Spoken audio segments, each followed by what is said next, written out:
Subscribe करिए hifi study channel को, bell icon को प्रेस कीजिए लेटेस्ट वीडियो अपडेट सबसे पहले पाने के लिए। Hello friends, welcome back hifi study changing the way of education. दोस्तों, आज की क्लास होगी जो हमारी वो पहली मैराथन क्लास होगी आपके एग्ज़ाम को देखते हुए, ठीक है ना। इससे पहले भी दोस्तों आपको तकरीबन 2.5 या 3 घंटे की एक मैराथन क्लास दे दी गई है, लेकिन अब इस क्लास में हम लोग जितने भी प्रश्न सीखेंगे वो सारे प्रश्न आपके बुक के होंगे और एक पब्लिकेशन के, कोई एक पब्लिकेशन से सारे क्वेश्चन नहीं लिए गए हैं। ये जितने पब्लिकेशन चलते हैं उन सभी पब्लिकेशन से 2-2, 3-3 प्रश्नों को उठाया गया है, ठीक है ना। यानी कि सभी पब्लिकेशन इंक्लूड होंगे अब की सारी क्लासों में, मैराथन क्लासों में। तो वीडियो को पूरा अंत तक वॉच करना। बहुविकल्पी प्रश्न मैं बिल्कुल भी नहीं कराऊंगा, वो आप खुद से कर पाओगे। मैं सीधे वही क्वेश्चन कराऊंगा जो थोड़े से लेंथी होंगे और जिनको लगाने में आपको दिक्कत होती होगी। तो जितने भी साथी हैं वीडियो को एक बार शेयर कर देंगे, लाइक कर देंगे, चैनल पे अगर पहली बार आए तो सब्सक्राइब भी अवश्य कर लेंगे। तो आइए दोस्तों शुरुआत करते हैं पहले प्रश्न से। पहला प्रश्न आपका यहाँ पर लिखा हुआ है कि 2 सिक्कों को एक साथ 400 बार उछालने पर देखा गया। 3 कंडीशन दी गई हैं। 2 सिक्कों को 400 बार उछालने पर देखा गया कि जो चित है 2 बार चित आता है 90 बार, 2 बार चित आया 90 बार और 1 बार चित आया 210 बार, कोई भी चित नहीं आया 100 बार। प्रत्येक क्रिया यानी पूरी क्रिया की अलग अलग प्रतिशत बताओ। इन पूरी गणना की आपको अलग अलग प्रतिशत बताना है, परसेंटेज में कन्वर्ट करके बताना है। तो इस प्रश्न को आप कैसे लगा पाओगे, आपका अप्रोच क्या होगा, आप जल्दी से बताओ, ठीक है ना। आप जल्दी से इसका आंसर बता सकते हो कि 2 सिक्कों को हम कितने बार उछालते हैं, 400 बार उछालते हैं। 2 बार चित आता है 90 बार, 1 बार चित आता है 210 बार और कोई भी चित नहीं आता है 100 बार आता है, ठीक है ना। परसेंटेज में आपको कन्वर्ट करना है। तो देखो भाई, परसेंटेज में होता क्या है, हमने आपको बताया था एक फार्मूला कि तुलना, जिसकी तुलना करते हैं उसको कहाँ रखते हैं, ऊपर रखते हैं। जिसकी तुलना करते हैं उसको ऊपर रखते हैं और जो हमारी तुलनात्मक संख्या होती है, जो हमारी तुलनात्मक संख्या होती है उसको नीचे रखते हैं। ये तुलना बटे तुलनात्मक संख्या ये भिन्न बन गई और भिन्न को अगर हम परसेंटेज में कन्वर्ट करते हैं तो 100 से गुणा कराते हैं। तो यहाँ से आप रख के सारे आंसर आसानी से बता सकते हो, ठीक है ना। अगर मैं दोस्तों इस क्वेश्चन को लगाऊं तो मैं देखता हूँ 2 बार चित कितने % बार आया। 2 बार चित आने का प्रतिशत देखते हैं हम लोग, तो 2 बार चित आने का प्रतिशत है ना, 2 बार चित आने का प्रतिशत। अब देखो चित आया, कितनी बार चित आया, 2 बार, 90 बार। तो 90 की तुलना कर रहे हैं ना हम, 90 की तुलना कर रहे हैं। और कहाँ से आया, तो टोटल भाई कितनी बार सिक्का उछाला गया है, 400 बार। टोटल कितनी बार सिक्का उछाला गया, 400 बार। भाई तुलना हम 90 की कर रहे हैं ना, और तुलनात्मक संख्या कौन सी हो जाएगी, 400 हो जाएगी। तो उसको अपने को नीचे रखना है, तो 400 नीचे हो गया। तुलना बटे तुलनात्मक संख्या गुणे 100, तो गुणे हो जाएगा 100। अब आप इसको कैलकुलेट कर लीजिए जो भी आएगा। भाई 0 से 0, 0 से 0, 2 0 कट गए। 90 बटे 4, 4 से अगर काटेंगे तो 4 दूनी हो गया 8, 1 बचा ना 10 हो गया, 4 दूनी हो गया 8, 4 पंचे 20, 22.5% बार क्या आया है, वो आपका 2 बार चित आया है। 22.5% बार 2 बार चित आया है। अब दूसरा 1 बार चित देखते हैं कितने % आया है। 1 बार चित आने का प्रतिशत, 1 बार चित कितनी बार आया भाई, 210 बार आया। तो 210 की तुलना करेंगे तो इसको ऊपर, और कितने से आया, तो 400। टोटल जो हमारे कॉइन्स उछाले गए हैं वो 400 बार है, तो 400 हमने नीचे लिख दिया और मल्टीप्लाई बाई 100 कर दिया। अब इन 2 जीरो से इन 2 जीरो को हमने काट दिया। 210 बटे 4, 4 से काटेंगे, 4 पंचे हो गया 20, 1 बचा 10 हो गया, 4 दूनी 8 हो गया, कितना बच गया, 4 पंचे 20, 1 बचा 10 हो गया, 4 दूनी 8, 2 बचा, दशमलव लगाएं 0, 4 पंचे 20, 52.5%। ये कितना आ गया मेरे दोस्त, 52.5% आ गया। क्लियर। तीसरा जो हमारा क्वेश्चन था, कोई भी चित नहीं आया।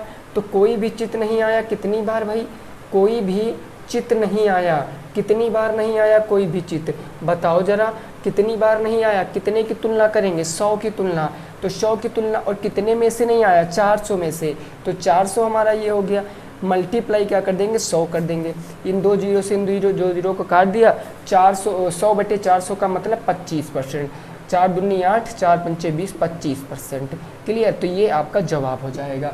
यानी 2 बातचीत आने का प्रतिशत 22.5% है, 1 बातचीत आने का प्रतिशत 52.5% है, कोई भी चित नहीं आया है वो 25% बार आया है। ठीक है ना, कोई दिक्कत नहीं भाई किसी भी साथी को। अगर आप इसको कैलकुलेट करोगे तो 100% आएगा भाई। 50 20 70, 4 74, 1 75, इन दोनों से 75 25 100%, क्योंकि सिक्का अपने आप में 100% बार उछाला गया होगा। इसको नोट करो दोस्तों, फिर आगे प्रश्न पे पहुँचते हैं। इसको नोट कर लीजिए, फिर आगे प्रश्न पे पहुँचते हैं। प्रश्न संख्या जो होगा वो 2 नंबर हो जाएगा। बात बिल्कुल क्लियर सी थी। चलिए क्वेश्चन नंबर 2 देखेंगे। देखिए ऐसा क्वेश्चन बन सकता है, बिल्कुल सिंपल सा क्वेश्चन है। आप लोगों ने 3rd सेमेस्टर में जो है वो प्रतिशत, ये प्रॉफिट लॉस पढ़ा है, सिंपल इंटरेस्ट पढ़ा है, तो वो सारी चीज़ें यहाँ पर लग जाएंगी। कुछ भी पूछ सकता है इस क्वेश्चन में, है ना। अगला देखिए भाई, क्वेश्चन नंबर 2 क्या कह रहा है। क्वेश्चन नंबर 2 भाई कह रहा है यदि tan a बराबर 2, यदि tan a बराबर 2, तो आपसे पूछे है, तो पूछे sec a into sine A, sec a into sine A plus में tan स्क्वायर a और क्या है माइनस के cosec a, माइनस के cosec a का मान क्या होगा। इस प्रश्न को लगाओ दोस्त, इस प्रश्न को लगाओ और बताओ क्या आएगा उत्तर। इस प्रश्न को लगाओ, क्या बताओ क्या आएगा उत्तर। यदि tan a बराबर 2, तो sec a इंटू लगा है, ये माइनस नहीं है ना, इंटू है, पॉइंट है। sec a into sine a plus tan square a minus के cosec a की वैल्यू आपको बतानी है। ठीक है ना भाई। देखो हमने बताया था अगर हमको एक चीज़ का रेशियो दिया गया है तो हम उससे सारे रेशियो निकाल सकते हैं अपने पाइथागोरस प्रमेय से। अगर मैं यहाँ पर दोस्तों बात करता हूँ इस प्रश्न में, तो ये जो हमें tan a दिया गया है, tan a, ये किसकी वैल्यू दी गई, 2 बट्टे दिया गया ना। अब इसके नीचे कुछ नहीं तो हम बट्टे 1 अपने आप से मान सकते हैं। तो होता क्या एक्चुअल में tan a बराबर होता क्या, तो आप किससे चेक करोगे, लाल बटे कक्का से चेक करोगे ना। लाल बटे कक्का का मतलब लंब बटे आधार, क्योंकि tan यही आता है, तो लंब बटे आधार, यानी लंब हमारा 2 है, आधार हमारा 1 है। लंब हमारा 2 है, आधार हमारा 1 है। अगर कर्ण स्क्वायर बराबर निकालोगे तो लंब स्क्वायर प्लस आधार स्क्वायर, 2 का स्क्वायर 4, 1 का स्क्वायर 1, 4 प्लस 1 5, स्क्वायर हटाओगे तो रूट में √5 आ जाएगा।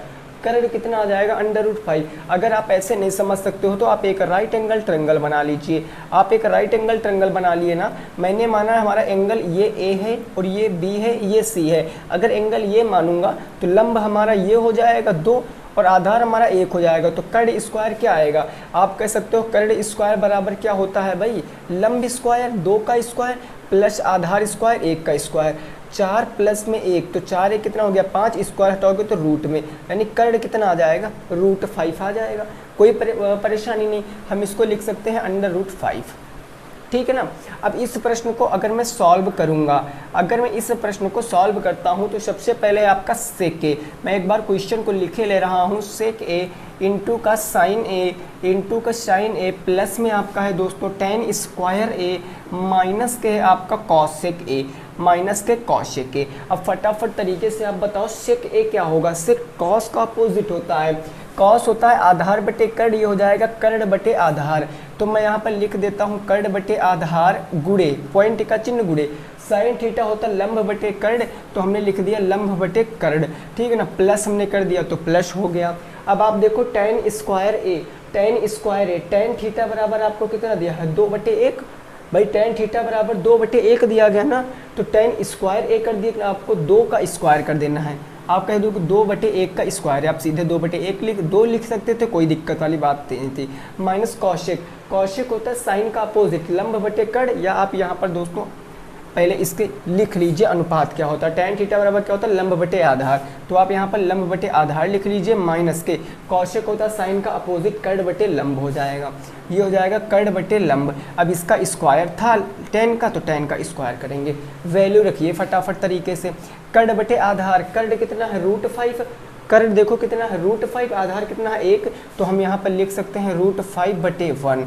मल्टीप्लाई, ये हो जाएगा लंब, लंब कितना मेरे दोस्त, लंब है 2, तो ये हो जाएगा 2 बटे का क्या हो जाएगा रूट के 5, कर्ण है रूट के 5 प्लस में लंब बटे आधार, लंब कितना है 2, आधार है 1, तो 2 बटे 1 का होल स्क्वायर, 2 बटे 1 का क्या हो जाएगा होल स्क्वायर माइनस कर्ण कितना है रूट के 5 है बटे लंब कितना है 2 है, तो ये 2 हो गया। अब इसको आप सॉल्व कीजिए, रूट 5 से रूट 5 कैंसिल, यहाँ कितना बचा 2 बच गया, बटे 1 नीचे लिखने की कोई आवश्यकता नहीं है, 2 प्लस में अब 2 का स्क्वायर कितना हो गया 4 हो गया, और यहाँ 1 नीचे लिखने की कोई ज़रूरत है ही नहीं, ठीक है ना। 2 दूनी कितना हो गया 4 हो गया भाई, क्लियर बात ना, 2 दूनी 4 हो गया। अब माइनस है तो माइनस रूट 5 बटे के क्या हो जाएगा 2 हो जाएगा, रूट 5 बटे के क्या हो जाएगा 2 हो जाएगा। अब आप इसको सॉल्व कर सकते हो, अगर आप इसको सॉल्व करोगे तो ये कितना आ जाएगा भाई 4 2 6 हो गया, 4 2 6 माइनस के रूट 5 बटे के 2। अब इसको अगर आप सॉल्व करोगे तो 2 छंग 12, 12 माइनस रूट 5 बटे के 2,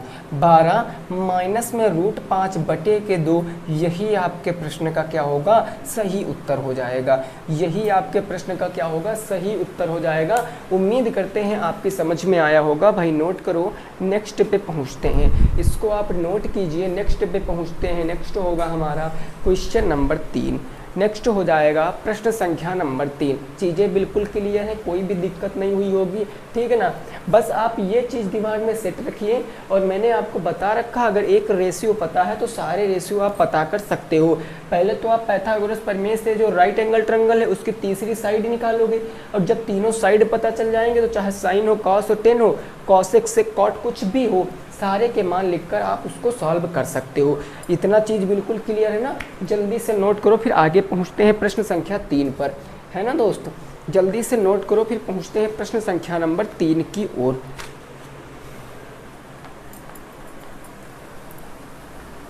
देखिए अब टाइम जो है वो काफ़ी कम बचा हुआ है, तो आप अपना जो टाइम अलग कार्यों में लगा रहे हैं वो थोड़ा सा कम कर दीजिए और पढ़ाई पर फोकस करिए, ठीक है ना, क्योंकि बस लास्ट सेमेस्टर है आपका, अच्छे से निकल जाए, बस आपका सारा जो ध्यान होगा वो टेट और सी टेट पर होने वाला है, क्लियर ना। देखिए क्वेश्चन नंबर 3 मेरे दोस्त क्या कह रहा है, ये कह रहा है भाई 0.008 का पूर्ण घनमूल बताओ, पूर्ण घन सॉरी ये पूर्ण, या मैं यहाँ पर पूर्ण ना लिखूँ, का धन घनमूल बताओ, का धन घनमूल बताना है आपको, धन घनमूल आपको बताना है, इस प्रश्न को लगाओ। 0.008 का धन घनमूल आपको बताना है, यानी क्यूब रूट आपको बताना है इस क्वेश्चन का।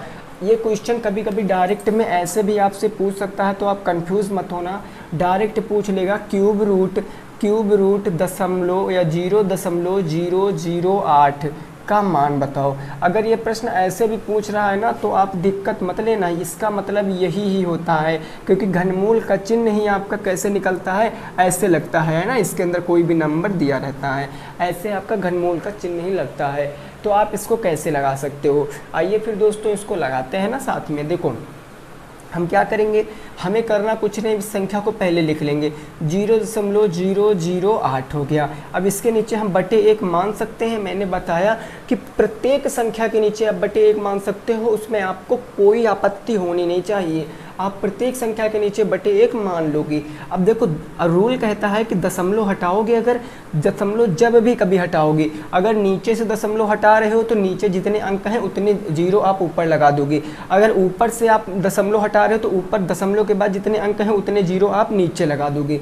दशमलव के बाद कितने अंक हैं 3, 1 2 3, तो हमने 3 जीरो यहाँ पर लगा लिया, और इस क्यूब रूट था तो क्यूब रूट हमने यहाँ पर लिख दिया, क्यूब रूट, क्लियर बात ना। अब आप देखो यहाँ पर भाई किसी भी संख्या के आगे जीरो लगा दोगे तो उसका मतलब तो चेंज होगा नहीं। जैसे मैंने लिख दिया 5, अगर 5 के पहले मैं जीरो लगाऊंगा तो इसका मान क्या परिवर्तित हो जाएगा, नहीं। लेकिन अगर मैं इसी 5 में इसके पीछे जीरो लगा दूंगा तो संख्या जितने जीरो बढ़ाऊंगा संख्या प्रत्येक बार 10 गुनी बढ़ती जाएगी। जैसे 5 था जीरो लगाया तो 10 गुना 50 हो गया, 5 था जीरो लगाया तो 10 गुना 500 हो गया। ऐसे बाद में जीरो लगाने से मान बदलता है, लेकिन पहले जीरो लगाने से मान कुछ नहीं बदलता है। तो ये 0.008 लिखा है, इसको हम 8 भी तो कह सकते हैं, हैं, बोलो भाई, कह सकते हैं ना, कहोगे हाँ सर, यानी ये 8 बटे में नीचे क्या आ गया, 1000 आ गया, ये क्यूब रूट है तो क्यूब रूट हो गया 8 बटे 1000। अब आप कहोगे सर 8 को मैं क्या कह सकता हूँ, 8 को मेरे दोस्त आप कह सकते हो आप 2 दूनी 4 दूनी 8, और 1000 को कह सकते हो 10 गुणे 10 गुणे 10, यही ना। तो आप कहोगे हाँ सर बिल्कुल। अब देखो 3 3 के त्रिक बन रहे हैं और आपको त्रिक ही चाहिए, तो त्रिक बनने 1 को बाहर निकाल लीजिए, 2 बटे 10, उत्तर क्या आएगा, भाग करोगे तो 0.2 या 0.2 कह लीजिए, 0.2 आपके प्रश्न का जवाब होगा, 0.2 आपके प्रश्न का जवाब होगा। उम्मीद करते हैं चीज़ें समझ पाए होंगे, है ना। नोट करो फिर आगे पहुँचते हैं, इसको नोट करो फिर आगे पहुँचते हैं, देखते हैं आगे हमारा कौन सा प्रश्न होगा। ऐसे क्वेश्चनों को दोस्तों आप डायरेक्ट भी बना सकते थे, ऐसे क्वेश्चनों को आप डायरेक्ट भी बना सकते थे, है ना। जैसे देखो मैं ऐसे ही एक क्वेश्चन एक दे रहा हूँ एग्जांपल, आप डायरेक्ट सोचने की कोशिश करो। जैसे मैंने दे दिया क्यूब रूट 0.0027, मैंने ऐसे दे दिया, आप डायरेक्ट लगाने की कोशिश करो। आप डायरेक्ट कैसे बता सकते हो, आप देखो भाई 27 का हम क्या निकालेंगे, 3 निकल जाएगा, है ना। अगर आप देखो इसके नीचे बटे 1 मानोगे तो बटे 1 मैंने माना, बटे 1 माना, तो दशमलव हटाएंगे, अब हमें 4 जीरो लगाना पड़ेगा, अब हमें 4 जीरो लगाना पड़ेगा ना, ये 3 का हो जाएगा, 3 बटे 10 की पावर कितनी आ जाएगी, 4, यानी कि 10 4 बार आएगा। तो यहाँ से ऐसे नहीं निकल सकता, आप हमेशा देखना 3 अंक होंगे, अगर दशमलव के बाद 3 अंक हैं तो उसका एक परफेक्ट घनमूल निकल सकता है, अगर दशमलव के बाद 3 अंक हैं तो परफेक्ट घनमूल निकल सकता। यहाँ पर 4 अंक नहीं है, 4 अंक है तो नहीं निकल पाएगा। अब आप देखो अगर 3 अंक है तो सीधे जो नंबर दिया गया उसका घनमूल निकालिए, 1 अंक पहले 0 लगाइए, काम खत्म। 8 का घनमूल 2, 1 अंक पहले 0.2 आपका राइट आंसर। तो यहाँ से ये चीज़ आप सीख सकते हो, ठीक है ना, डायरेक्ट आप करना सीख सकते हो। ओके चलिए आगे देखते हैं, आगे होगा क्वेश्चन नंबर 4। क्वेश्चन नंबर 4 क्या है उसको ज़रा समझते हैं। यहाँ तक की बात में किसी भी साथी को कोई दिक्कत होनी नहीं चाहिए, बिल्कुल सिंपल से प्रश्न थे, है ना। आगे देखिए आपका प्रश्न नंबर क्या है, 4 नंबर है। इसमें आपको सिद्ध करना है मेरे दोस्तों, इसमें आपको सिद्ध करना है, सिद्ध करो कि क्या सिद्ध करना है, आपको सिद्ध करना है कि cos 60 अंश बराबर के है आपका 1 माइनस के 2 साइन स्क्वायर, 1 माइनस के 2 साइन स्क्वायर 30 अंश बराबर है आपके 2 कॉस स्क्वायर 30 अंश माइनस के 1। ये आपको प्रूव करना है, ये आपको मेरे दोस्त सिद्ध करना है। आप कोशिश करो इसको लगाने की, बिल्कुल सिंपल सा प्रश्न है, आप आसानी से सॉल्व कर सकते हो, बिल्कुल सिंपल सा प्रश्न है, आसानी से इसको सॉल्व कर सकते हो। आपको केवल मान दोस्तों यहाँ पर याद रखने हैं, बस आपको मान याद रखने हैं। साइन 30 अंश का मान कितना होता है, 1/2। साइन कॉस 30 अंश का मान कितना होता है, रूट कॉस 30 अंश क्या हो जाएगा, जो साइन 60 अंश का होगा वो कॉस 30 अंश का बन जाएगा, √3/2 हो जाएगा, है ना। अब देखो मैं यहाँ पर बात कर लेता हूँ तो कॉस 60 अंश की, ये हमारा LHS है ना, तो हम लेफ्ट हैंड साइड से चलते हैं। लेफ्ट हैंड साइड क्या दिया गया हमें, cos 60 डिग्री, और cos 60 डिग्री की वैल्यू क्या होती है भाई, cos 60 अंश का मान कितना होता है, 1/2 ही होता है ना। या आप यहाँ पर देखो cos 60 अंश दिया गया है, क्वेश्चन में ज़रा देख लेते हैं भाई, cos 60 अंश दिया गया है ना। चलिए cos 60 अंश दिया गया। अब अगर आपको cos 60 अंश की वैल्यू नहीं पता है, सपोज दैट आपने मान लिया आपको वैल्यू नहीं पता है, तो आप यहाँ पर निकाल भी सकते हो भाई। एक सबसे पहले 0 होता है, साइन 30 अंश का मान 0, उसके बाद 1/2, उसके बाद 1/√2, उसके बाद होता है √3/2, और उसके बाद क्या हो जाता है मेरे दोस्त, उसके बाद आपका क्या हो जाता है √3/2 ना, उसके बाद आपका हो जाता है 1, और ये 1 आगे आ जाता है, 1 आ जाता है, फिर आपका क्या आ जाता है √3/2 आ जाता है, फिर आपका 1/√2 आ जाता है, उसके बाद आपका क्या आ जाता है 1/2 हो जाता है, फिर आपका कितना आ जाता है 0 आ जाता है। तो आप देखो कि यहाँ पर होता है आपका कितना 0 अंश 30 अंश 45 60 90, 0 30 45 60, साइन कॉस 60 अंश का मान कितना होता, 1/2 होता, कॉस 60 अंश का मान 1/2 होता है। ये बात आपको क्लियर रखनी है बिल्कुल अच्छे से, है ना। तो देखो हम यहाँ पर कह सकते हैं 1/2।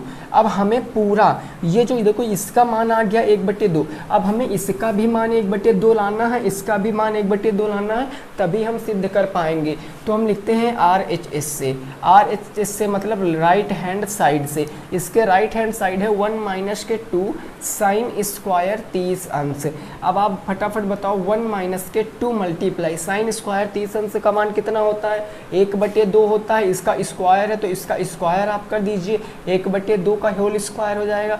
1 - 2 मल्टीप्लाई 1 का स्क्वायर 1, 2 का स्क्वायर 4 हो गया, 2 से काटेंगे 2 दूनी 4 हो गया, यानी 1 - 1/2 बच गया। अब 1 - 1/2 बच गया तो डायरेक्टली आप बता सकते हो 1/2 आएगा, क्योंकि भैया 2 1 कम 2 और 2 से 1 जाएगा तो 1/2 बच जाएगा, यानी LHS RHS के बराबर है। पहला काम तो सिद्ध हो चुका है। अब इसके RHS क्या है, देखो भाई ये RHS, अब इसके RHS क्या हो जाएगा, इसको भी आपको सिद्ध करना है।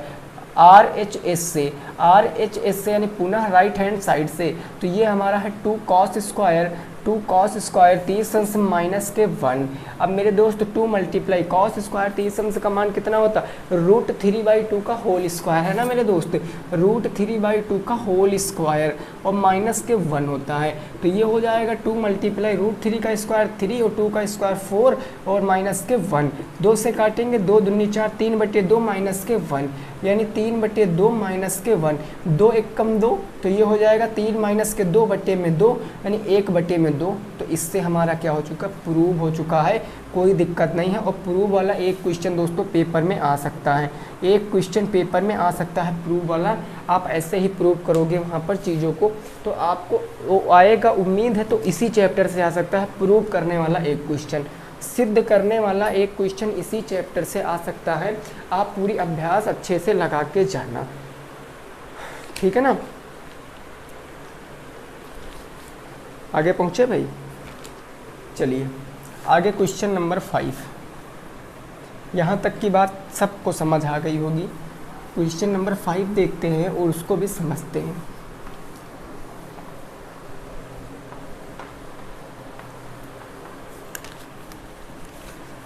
क्वेश्चन नंबर 5 है, एक आयत की लंबाई उसकी चौड़ाई, एक आयत की लंबाई उसकी चौड़ाई से 5 सेंटीमीटर अधिक है, से 5 सेंटीमीटर अधिक है। कितने सेंटीमीटर, 5 सेंटीमीटर अधिक है। ओके सर, अधिक हो गई है। क्वेश्चन कह रहा है यदि आयत का परिमाप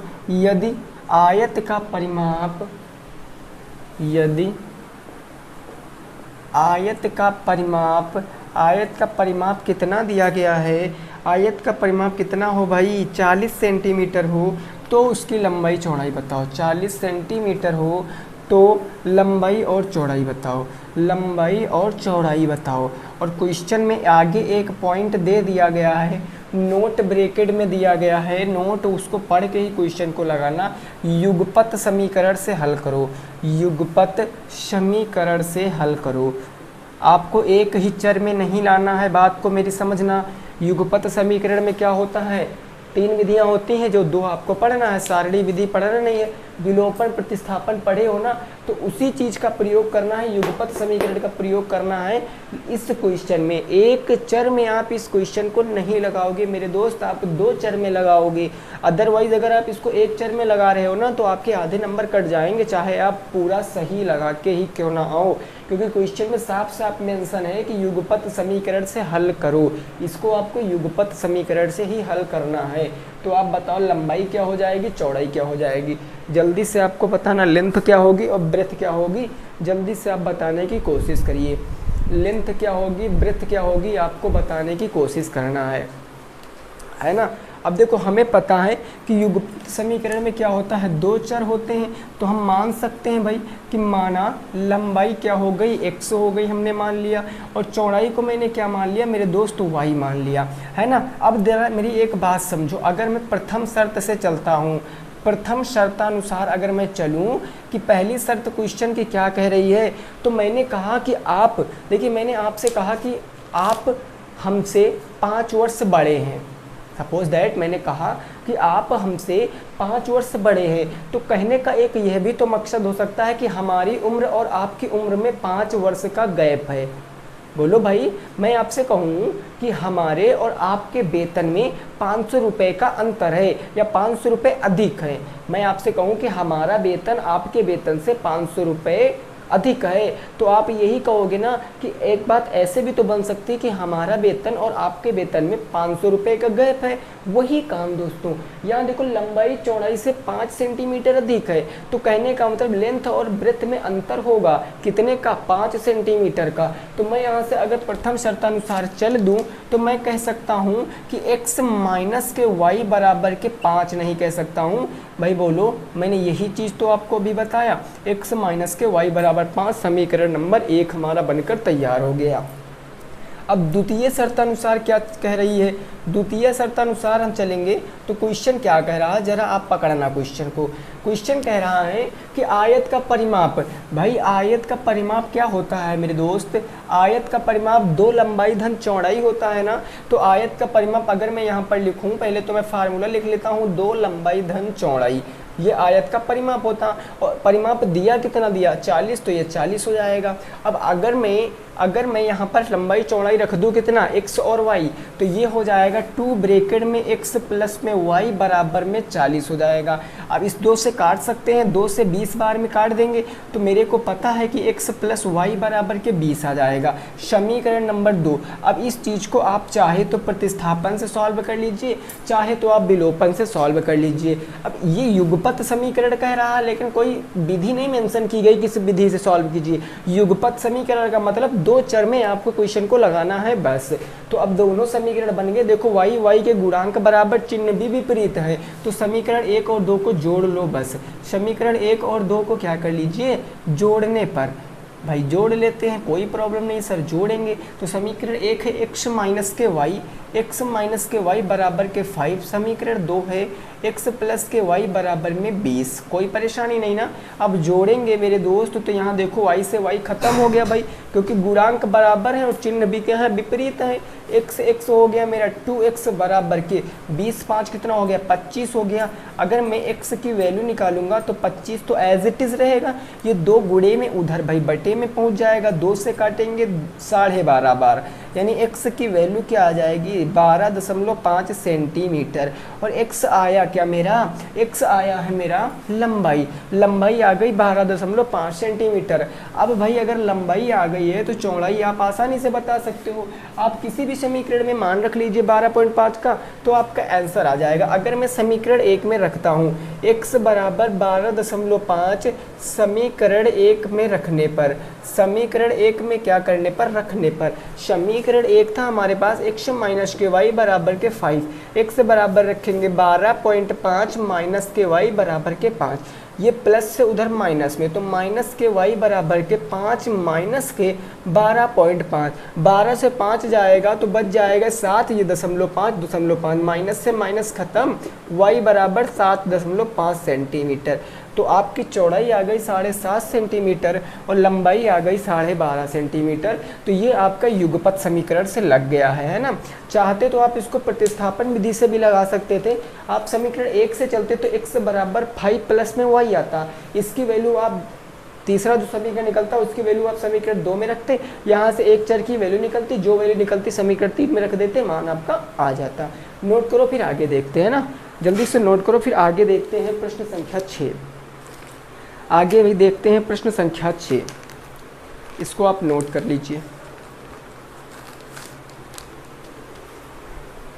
चलिए भाई, प्रश्न संख्या कौन सी होगी, 6 हो जाएगी। Question number 6। अगर इसको आप एक चर में लगाते तो ये बहुत इजी बैठता। एक को आप x मान लेते और 5 सेंटीमीटर अधिक थी तो दूसरी को x प्लस में 5 मान लेते, और फिर वहाँ से परिमाप में रख के सीधे आप लंबाई चौड़ाई निकाल सकते थे डायरेक्ट ही, है ना। लेकिन क्वेश्चन जो है वो भी इतना इजी भी नहीं आता है। क्वेश्चन नंबर 6 है हमारा, क्या कह रहा, 2 अंकों की एक संख्या का इकाई अंक दहाई के अंक से 1 अधिक है। 2 अंकों की संख्या का, 2 अंकों की संख्या का इकाई अंक दहाई अंक से दहाई अंक से एक अधिक है, इकाई अंक दहाई अंक से एक अधिक है। ओके सर, ये पहले लाइन हो गई, इकाई अंक दहाई अंक से एक अधिक है। यदि संख्या अंकों के जोड़ के 5 गुने से, यदि संख्या अंकों के जोड़ के 5 गुने से, अंकों के जोड़ के 5 गुने से 3 अधिक हो, 5 गुने से 3 अधिक हो, कितना अधिक हो भैया, 3 अधिक हो तो संख्या बताना है, इस संख्या को बताना है, इसको लगाओ। देखिए यह भी प्रश्न आप लगा सकते हो एक चर में भी और 2 चर में भी, लेकिन मैं आपको यही सलाह दूंगा, अगर आपके सेमेस्टर में ऐसा क्वेश्चन बन पा रहे हैं ना, तो आप हमेशा उसको 2 चर में लगाना मेरे दोस्तों, क्योंकि युगपत समीकरण पूरा विस्तार से आपके चैप्टर में है, आपके सिलेबस में है, और युगपत समीकरण यही कहता है कि आप 2 चर से क्वेश्चन को सॉल्व करेंगे। आप देखे थे 2x प्लस में y बराबर 8, x प्लस में 3y बराबर 9, यानी ऐसे कुछ समीकरण होते थे जिसमें 2 वेरिएबल होते थे, 2 चर होते थे, तो 2 चर में आपको सॉल्व करना है जहाँ तक बन सके। बाकी अगर नहीं कर पा रहे हो तो आप उसी विधि से लगा देना, हो सकता है आधे नंबर तो मिल ही जाए, है ना।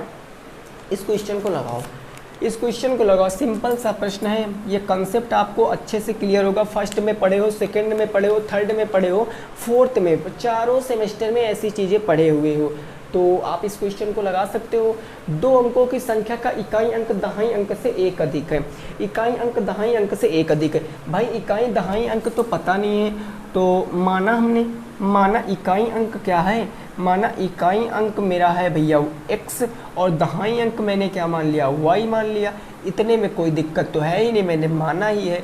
अब देखो प्रथम शर्तानुसार अगर मैं चलूँगा, प्रथम शर्त क्वेश्चन की क्या कह रही है कि इकाई अंक दहाई के अंक से एक अधिक है। अच्छा, इकाई अंक x दहाई के अंक से एक अधिक कर दिया तो एक अधिक कर दिया, नो डाउट। x बराबर y प्लस के 1, अगर इसको आप इक्वेशन बनाओगे तो x माइनस के y बराबर के 1, समीकरण नंबर 1। बोलो भाई, कोई परेशानी नहीं ना भाई, समीकरण 1 हमारा बन गया ना।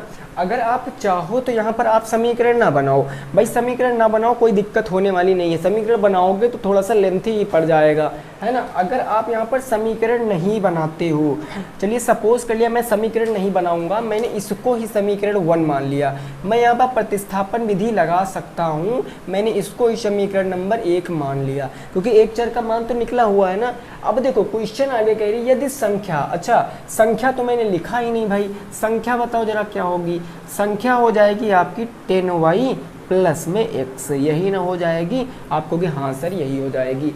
तो यदि संख्या, अगर मैं द्वितीय शर्त लगाता हूँ, द्वितीय शर्त अनुसार, द्वितीय शर्त कह रही है यदि संख्या कौन सी है सर, 10y प्लस में x, संख्या अंकों के जोड़ के 5 गुने से, अंकों के जोड़ के 5 गुने से 3 अधिक है। लो भैया अधिक हो गया। यदि संख्या अंकों के जोड़ के 5 गुने से 3 अधिक है तो ये दोनों आपस में बराबर हो जाएंगे, हाँ होंगे कि नहीं होंगे, बोलो बराबर हो जाएंगे ना, कहोगे हाँ सर। अब इसमें हमें x का मान रख देना है, मैं कह सकता हूँ कि x बराबर y प्लस के 1 रखने पर, अब इसमें मैं x बराबर y प्लस के 1 रखूँगा, बाकी का नज़ारा इधर हम लोग देखेंगे।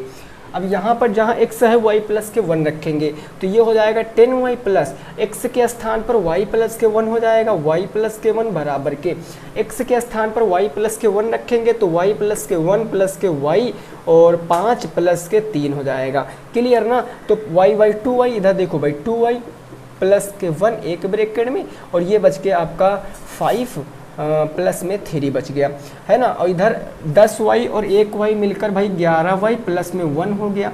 अब इसका गुणा कराओगे 2y से और 1 से तो ये हो जाएगा आपका 11y प्लस के 1 बराबर के 5 दूनी 10y प्लस में 5 प्लस में 3, 10y को इधर ले आइए माइनस में, 11y माइनस के 10y प्लस को उधर ले जाओ माइनस में, तो 5 3 8 माइनस के 1, यानी y बराबर के 7 आ गया।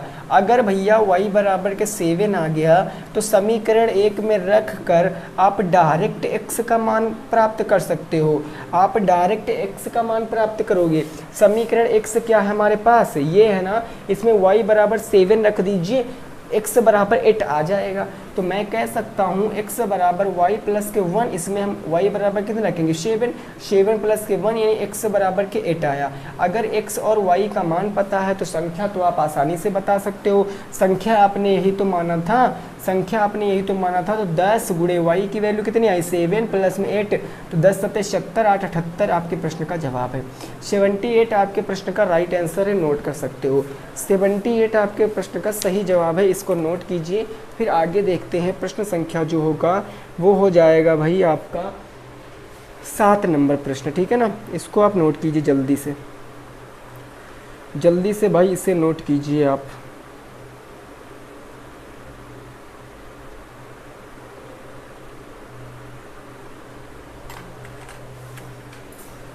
चलिए फिर आगे पहुंचते हैं ना। आगे देखते हैं कौन सा हो गया 7 नंबर प्रश्न।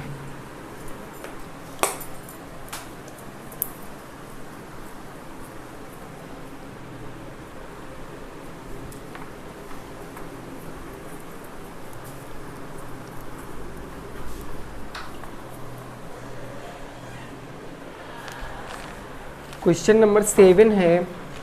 7 में 2 क्वेश्चन हैं आपके। क्वेश्चन नंबर 7 में 2 क्वेश्चन है, निम्न के गुणनखंड करो, है ना। 7 में 2 क्वेश्चन है, निम्न के गुणनखंड करो। इसके अंतर्गत फर्स्ट नंबर जो है आपका वो है x स्क्वायर प्लस के 2x माइनस के 15, x स्क्वायर प्लस के 2x माइनस के 15, ये पहला है।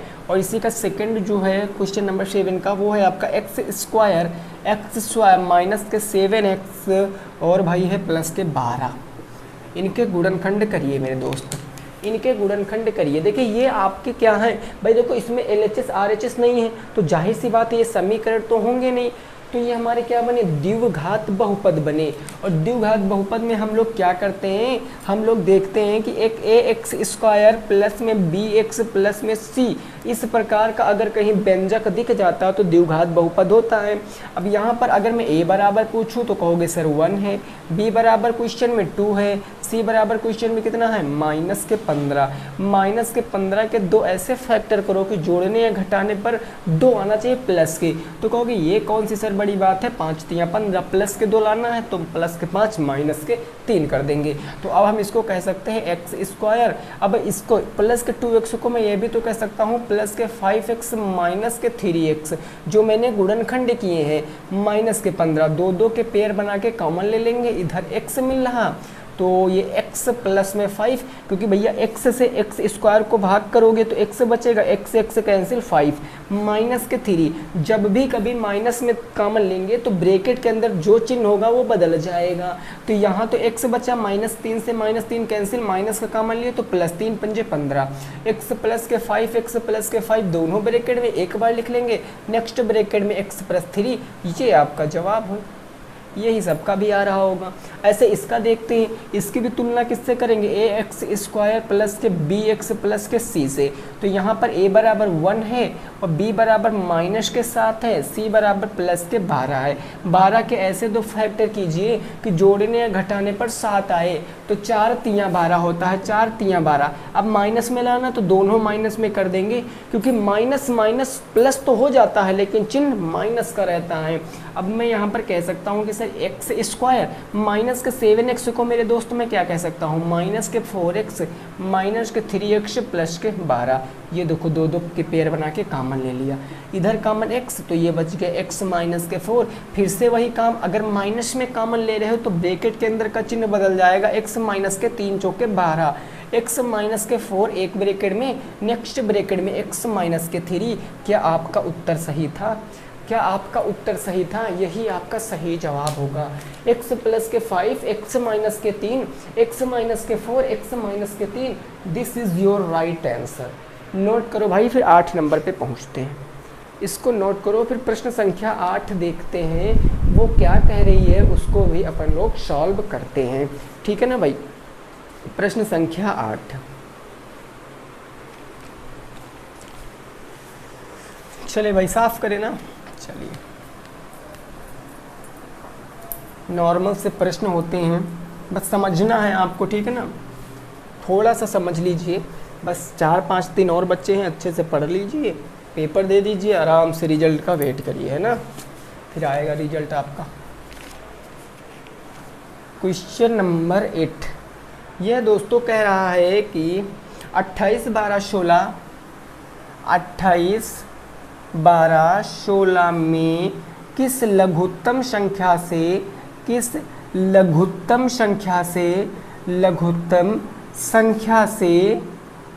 से भाग दें कि भागफल पूर्ण घन बन जाए, कि भागफल पूर्ण घन बन जाए, है ना मेरे दोस्त, पूर्ण घन बन जाए। लगाओ, लघुत्तम मतलब पता क्या होता है भाई, छोटी होता है ना, मिनिमम। लघुत्तम कहते नहीं हो, लघुत्तम समापवर्त, छोटी से छोटी संख्या। भागफल आपको पूर्ण घन हो जाए, कौन सी संख्या से भाग करोगे। देखो, एक ये क्वेश्चन 8 नंबर, एक इसके बाद 9 नंबर, दोनों क्वेश्चन सेम पैटर्न पर हैं। इसमें भाग पूछा गया, भाग दे दे, उसमें पूछा गुणा कर दे। चीज़ें ऐसी ही हैं, बस थोड़ा सा आपका कंसेप्ट चेंज है, वही आपको यहाँ पर समझना है। आपको बताना क्या मेरे दोस्त, क्या हो जाए, पूर्ण घन हो जाए, है ना, संख्या से भाग दे कि संख्या पूर्ण घन बन जाए, पूर्ण घन बन जाए। और पूर्ण घन का मतलब भाई 3 3 के सारे त्रिक बनने चाहिए। तो अगर मैं इसके दोस्तों फैक्टर करता हूँ, अभाज्य गुणनखंड करता हूँ 28, 12 और 16 के, अब आपको पता है ये एक सम संख्या है, एक इवन नंबर है, तो 2 से डिवाइड हो जाएगा। 2 से एक बार 2 चौके 8।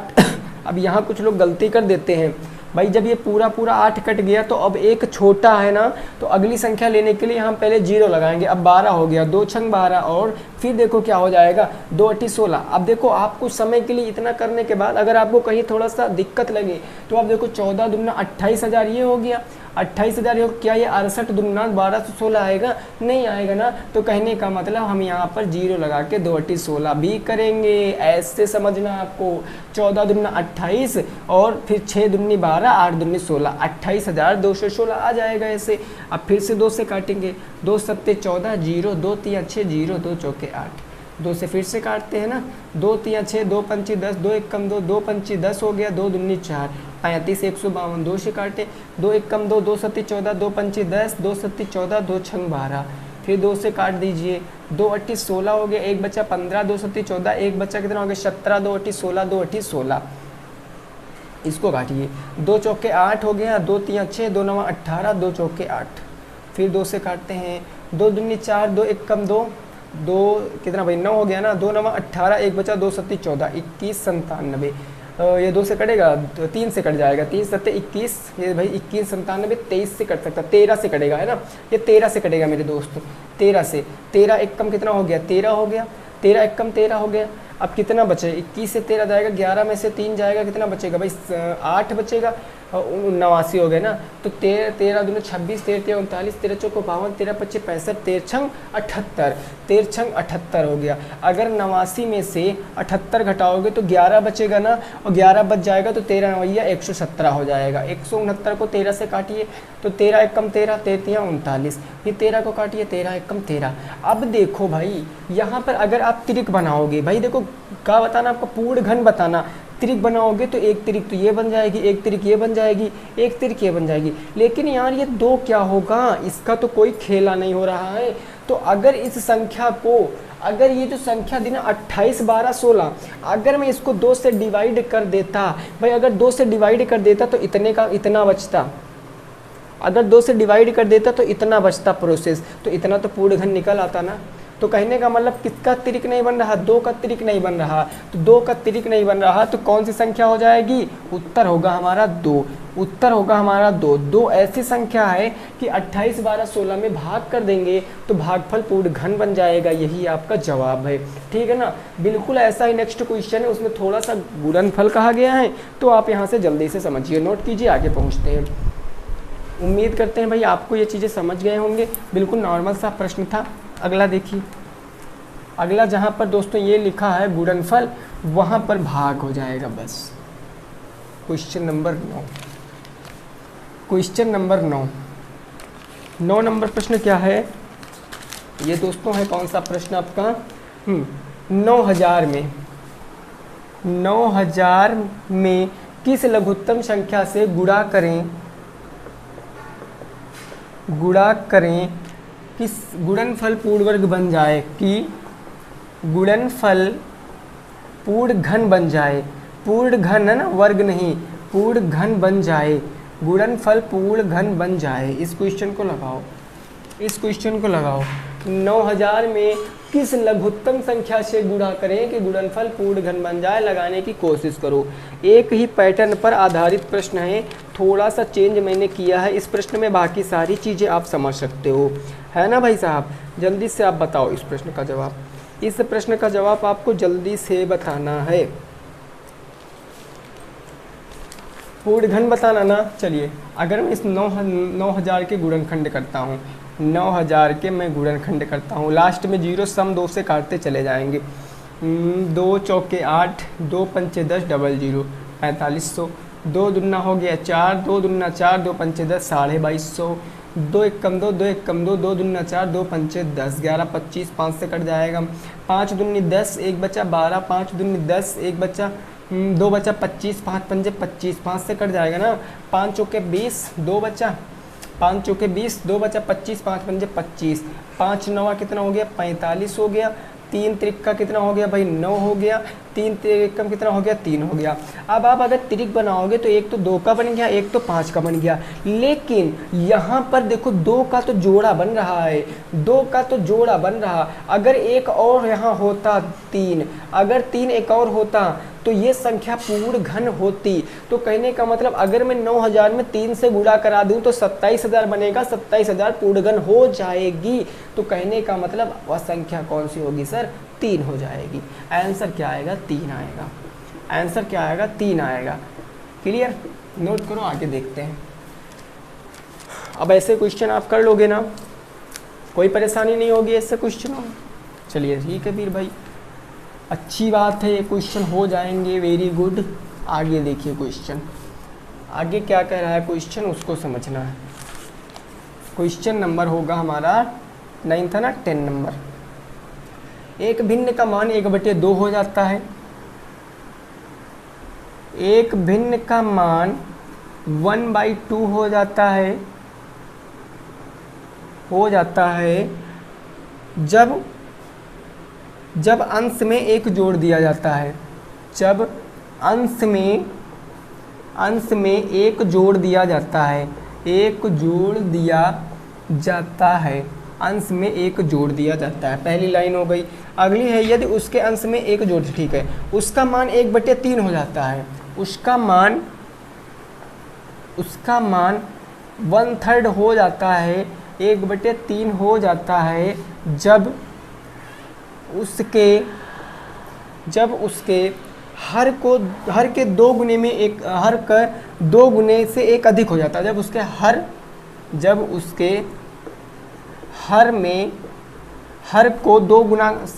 को 2 गुने से एक अधिक कर दिया जाता है, 2 गुने से एक अधिक कर दिया जाता है, हर के 2 गुने से एक अधिक कर दिया जाता है। आपको भिन्न बताना, एक्चुअल में वो रेशनल नंबर क्या था वो आपको बताना, भिन्न बताओ। जल्दी से लगाओ इस प्रश्न को। सेम पैटर्न पर आधारित प्रश्न है, युगपत समीकरण से प्रश्न है, और ऐसा प्रश्न जरूर देखने को मिलेगा मेरे दोस्तों, ऐसा प्रश्न जरूर देखने को मिलेगा, है ना। तो बिल्कुल बस हल्के में मत लेना, अच्छे से लगाओ इस प्रश्न को। एक भिन्न का मान 1/2 हो जाता है जब उसके अंश में एक जोड़ दिया जाता है, परंतु उसका मान 1/3 हो जाता है जब उसके हर को 2 गुना करके उसमें एक जोड़ दिया जाता है। तो भिन्न बताना है। आइए फिर लगाते हैं ना। देखो भाई साहब, हम क्या करेंगे, यहाँ पर हमने मान लिया कि हमारी जो भिन्न है, सपोज कर लिया भाई कि भिन्न क्या है हमारी, x/y है ना। अब मैं प्रथम शर्त से चल रहा हूँ। पहली शर्त क्वेश्चन की यह कह रही है, क्या कह रही है कि उसके अंश में एक जोड़ दिया जाए। कितने अंश में एक जोड़ दिया जाए, अंश क्या है, x है ना, तो x/y, तो मैंने भिन्न लिख लिया, अंश में एक जोड़ दिया, तो भिन्न का मान कितना हो जाता है सर, भिन्न का मान 1/2 हो जाता है, तो 1/2। अब आपको पता है एक परिमेय इधर एक परिमेय इधर, तो क्रॉस प्रोडक्ट करा दीजिए, क्रॉस मल्टीप्लाई, तो ये आ जाएगा आपका 2x प्लस में 2 एक कम 2 बराबर के y एक कम y। भाई देखो y एक कम y, अब ये प्लस उधर माइनस में, y इधर ले आए जो माइनस में, 2x माइनस के y बराबर माइनस के 2 समीकरण 1 बन गया, कोई आपत्ति नहीं है ना। अब द्वितीय शर्त अनुसार से चलिए क्या कह रही है द्वितीय शर्त। द्वितीय शर्त क्वेश्चन की ये कह रही है कि भाई भिन्न तो वही है, लेकिन आपको इसमें करना क्या है कि हर को 2 गुना करना है। हर को पहले हर कितना था, y था, इसका 2 गुना और 1 अधिक कर दिया, हर के 2 गुने को 1 अधिक कर दिया, हर के 2 गुने को 1 अधिक कर दिया। क्लियर। तो मान कितना हो जा रहा है, 1/3 हो जा रहा है, 1/3। ये आपस में बराबर। क्रॉस मल्टीप्लाई कराइए। अगर आप क्रॉस मल्टीप्लाई कराओगे तो 3x उधर हो जाएगा बराबर, इधर तो आपका 2y प्लस के 1 ही रहेगा, 2y प्लस के 1 ही रहेगा। इधर ले आइए 3x माइनस के 2y बराबर के 1, समीकरण नंबर 2। समीकरण नंबर 2 बन गया है ना।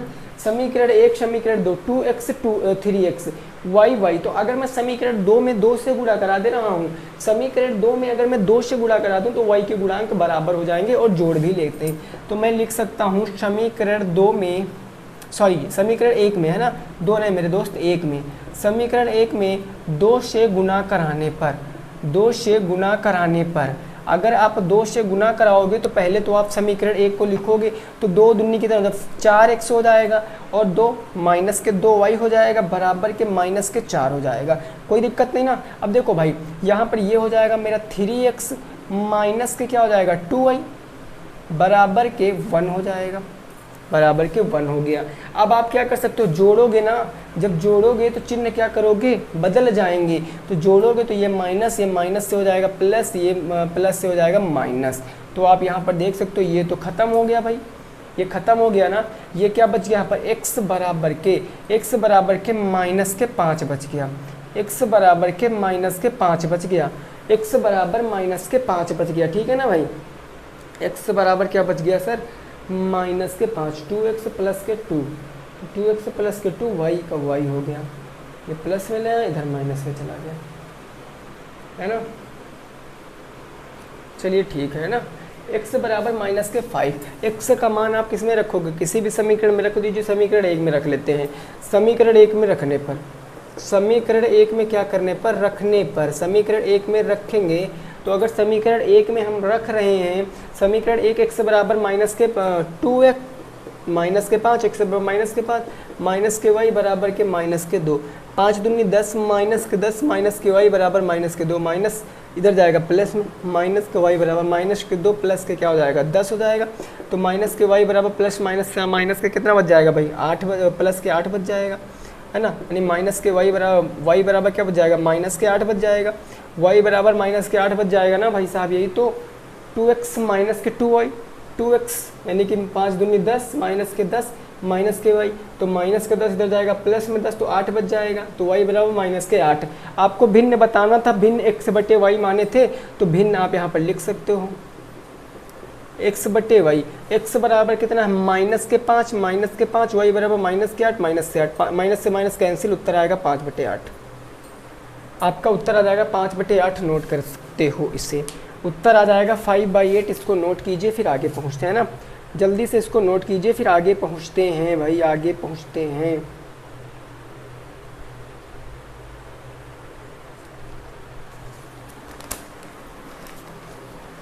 ठीक है ना भाई, इसको नोट कर सकते हो भाई। देख लेना इसमें कहीं कुछ मिस्टेक तो नहीं हो गई है ना। अंश में 1 जोड़ दिया जाए, ठीक है, अंश में 1 जोड़ दिया तो ये बन गया 2x प्लस के 2y। क्लियर है, यहीं से सब पाते हैं, ठीक है ना। हर के 2 गुने में 1 अधिक है, हर के 2 गुने से 1 अधिक है, तो 2x प्लस के 1 और ये आपका बन गया 3x। क्या बन गया 3x बराबर के 2y प्लस के 1, 2y माइनस में माइनस। समीकरण 1 में मैंने 2 से गुणा करा दिया। चलिए ठीक है, 4x माइनस के 2y। ठीक है, ये चेक कर लेना आप लोग। वैसे उत्तर हमें लग रहा है इतना ही आएगा 5/8, बाकी चेक कर लेना आप लोग। कोई गलती होगी तो कमेंट में बताना, ठीक है ना। चलिए क्वेश्चन नंबर 11 देखते हैं, प्रश्न संख्या 11 देखते हैं। कोई इसमें गलती अगर हुई होगी तो बताना, ठीक है ना, क्योंकि हो सकता है कहीं मिस्टेक हो गई हो तो कल इसको सही किया जाएगा। अगर नहीं हुई है तो सही है, उत्तर हमारा इतना ही आ सकता है। अब क्वेश्चन नंबर कौन सा होगा हमारा? 12 नंबर, है ना। क्वेश्चन नंबर 12 कह रहा है कि एक आदमी की आयु इस समय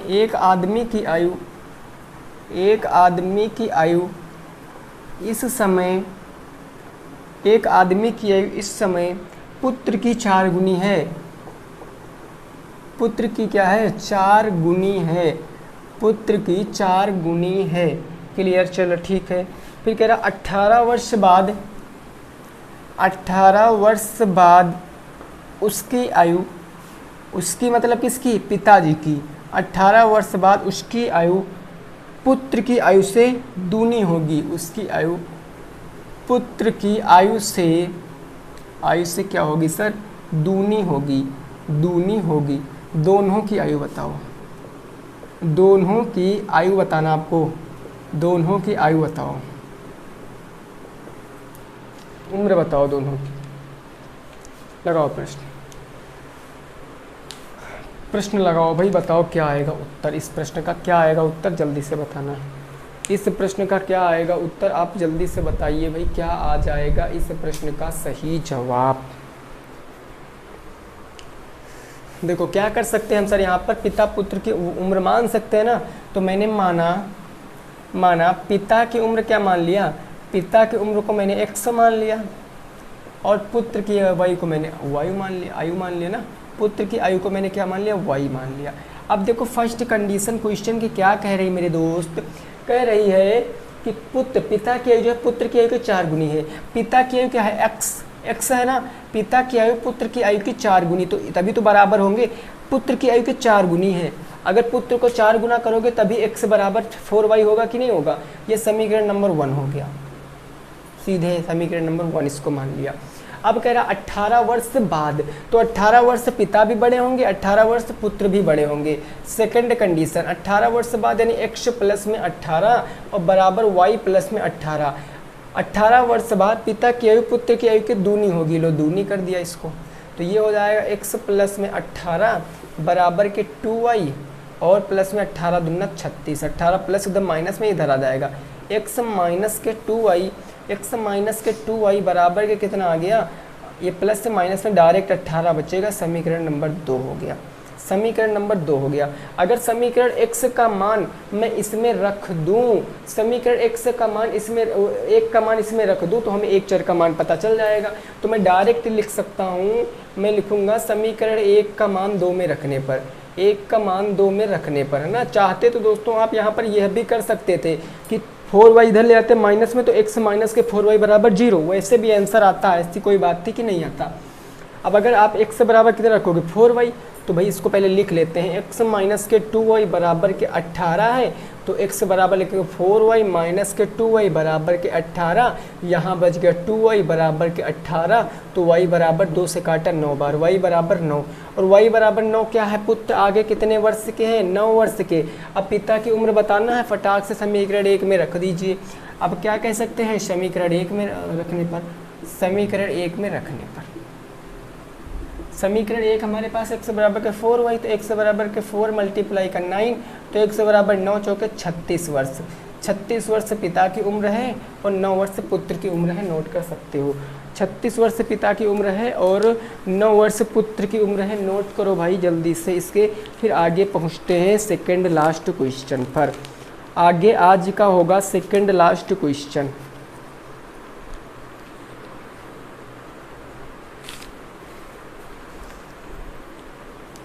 चलिए क्लियर, ये समझ गए हो भैया ना, इतना ही आंसर आ रहा है। चलिए अगला देखते हैं।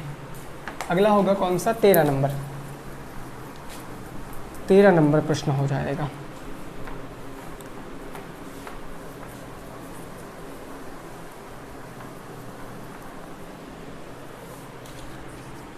क्वेश्चन नंबर 13 क्या है जरा ये समझिए। ये कह रहा है कि त्रिभुज ABC के सभी कोणों को ज्ञात कीजिए। कोई त्रिभुज है, त्रिभुज ABC के सभी कोणों के मान आपको बताना। सभी कोणों के मान बताओ। यदि कोण A बराबर कितने अंश दिया गया सर? कोण A बराबर x डिग्री, कोण A बराबर x डिग्री, कोण B बराबर के क्या दिया गया? 3x degree. कोण बी बराबर 3x डिग्री, कोण सी बराबर दिया गया है आपको y डिग्री, और एक चीज़ भैया दी गई है इसमें 3y माइनस के 5x, 3y माइनस के 5x बराबर के 30, है ना, हाँ बराबर के 3y माइनस के 5x बराबर के 30 डिग्री, ये आपको बताना, ये इतना दिया गया और आपको मान बताने हैं, जल्दी से बताओ इसका जवाब क्या होगा। मान बताने हैं भाई, इसका जवाब बताओ क्या हो जाएगा। तो सपोज करते हैं हमारा क्या है, ये एक त्रिभुज है ना, इसका नाम है ए बी और सी, इसके एंगल दिए गए, कोण ए है आपका x अंश, कोण बी है आपका 3x अंश, कोण सी है आपका y अंश। तो भैया ये बताओ जरा, मैं तीनों त्रिभुजों का योग करूंगा तो त्रिभुज के तीनों कोणों का सम कितना होता है, 180 डिग्री होता। इसमें किसी को अगर कोई संदेह हो तो बताओ। कई बार मैं त्रिभुज के तीनों कोणों का योग 180 अंश होता है ना, तो अगर मैं यहाँ से कह दूँ कि कोण ए प्लस में कोण बी प्लस में कोण सी 180 डिग्री, तो कोई आपत्ति तो होगी नहीं, कोण ए प्लस कोण बी प्लस कोण सी। अब ऐसे मान रखिए यार, मान रखोगे ए बराबर x डिग्री, बी बराबर 3x डिग्री, सी बराबर कितना है भाई y डिग्री बराबर के 180 अंश। 3x 4x देखो सजातीय पद जुड़ जाएंगे, ये हो जाएगा 4x डिग्री, ये हो जाएगा 4x डिग्री प्लस के y डिग्री, ये डिग्री उग्री हटाओ है ना, बराबर के 180 अंश हो जाएगा। देखो भाई समीकरण नंबर 1 आपका बन चुका ना, समीकरण 1 बन चुका, तो बाकी प्रोसेस से आप सॉल्व कर सकते हो। सेकंड समीकरण तो आपको दिया ही गया है ना, दूसरा समीकरण आपको दिया गया, पहला दूसरा करेक्ट समीकरण से तुलना कर लेना, किसी एक की गुणांक बराबर कर लेना और बताना, ठीक है ना। और इसका जवाब आपको दोस्तों कहाँ बताना है, कमेंट बॉक्स में बताना है। याद रखना इसका जवाब आप कमेंट बॉक्स में बताओगे। क्वेश्चन नंबर 12 का आंसर, 13 का 13 नंबर का आधा जो है वो सॉल्व हो चुका, आधे का जवाब आपको बताना है, ठीक है ना। चलिए फिर लास्ट क्वेश्चन में पहुँचते हैं, 14 नंबर क्वेश्चन पे। स्क्रीनशॉट ले लीजिए, इसका जवाब आपको कमेंट बॉक्स में बताना है, ठीक है ना। चलिए अगर नहीं हो पाएगा तो आप बताना, कल मैं इसको सॉल्व करा दूंगा। अगर नहीं हो पाएगा तो कमेंट ज़रूर करना, फिर मैं सॉल्व करा दूंगा।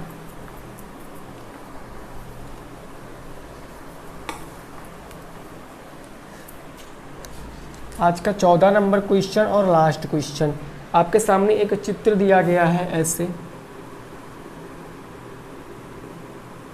ये चित्र दिया गया है, रेडियस दी गई है और ऊंचाई दी गई है ना।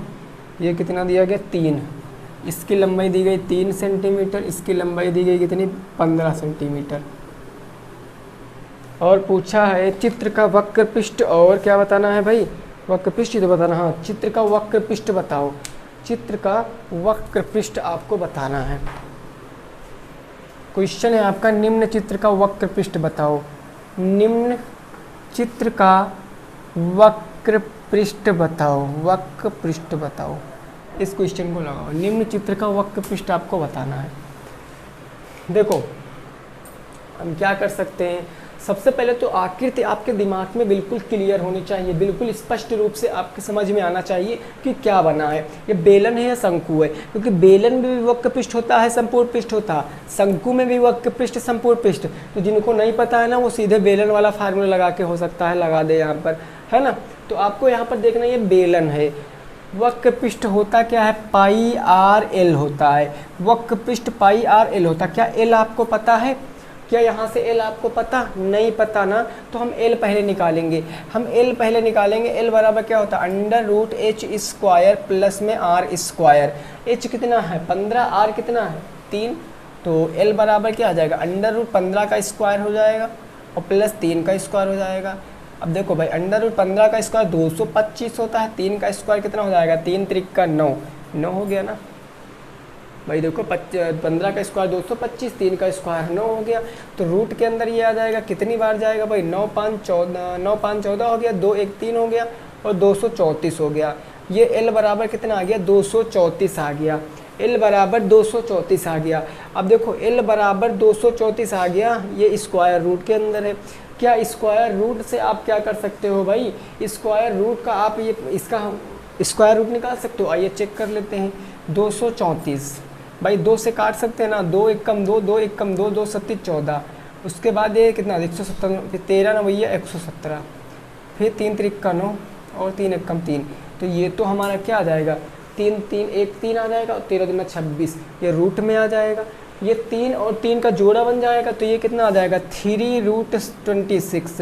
3√26 क्या आ जाएगी आपकी तिर्यक ऊंचाई आ जाएगी। तिर्यक ऊंचाई 3√26 आ जाएगी। तिर्यक ऊंचाई कितनी आ जाएगी मेरे दोस्त, तो 3√26 आ जाएगी। अगर तिर्यक ऊंचाई 3√26 आ गई तो पाई आर में वैल्यू रखोगे, यहाँ रखोगे पाई आर में उत्तर बता देना। रेडियस कितनी है 3 है तो 3 है। एल कितना आया है 3√26, तो 3√26 हो जाएगा। 3 त्रिक का 9, तो हो जाएगा 9√26 पाई आर, और किसमें सेंटीमीटर स्क्वायर उत्तर हो जाएगा। 9√26 पाई आर सेंटीमीटर स्क्वायर आपका सही जवाब हो जाएगा, है ना। 9√26 पाई आर सेंटीमीटर स्क्वायर आपका जवाब हो जाएगा। तो दोस्तों आज हमने टोटल 14 प्रश्न डिस्कस किए हैं। उम्मीद करते हैं आपको समझ में आए होंगे ये प्रश्न, ठीक है ना। बाकी प्रायिकता का भी मैंने एक क्वेश्चन ले लिया है, ऐसे एक क्वेश्चन में डेली आपको कराता रहूँगा उस चैप्टर का। तो मिलेंगे दोस्तों नेक्स्ट क्लास में, सभी साथी रखेंगे अपना ख्याल। जय हिंद, जय भारत और वंदे मातरम।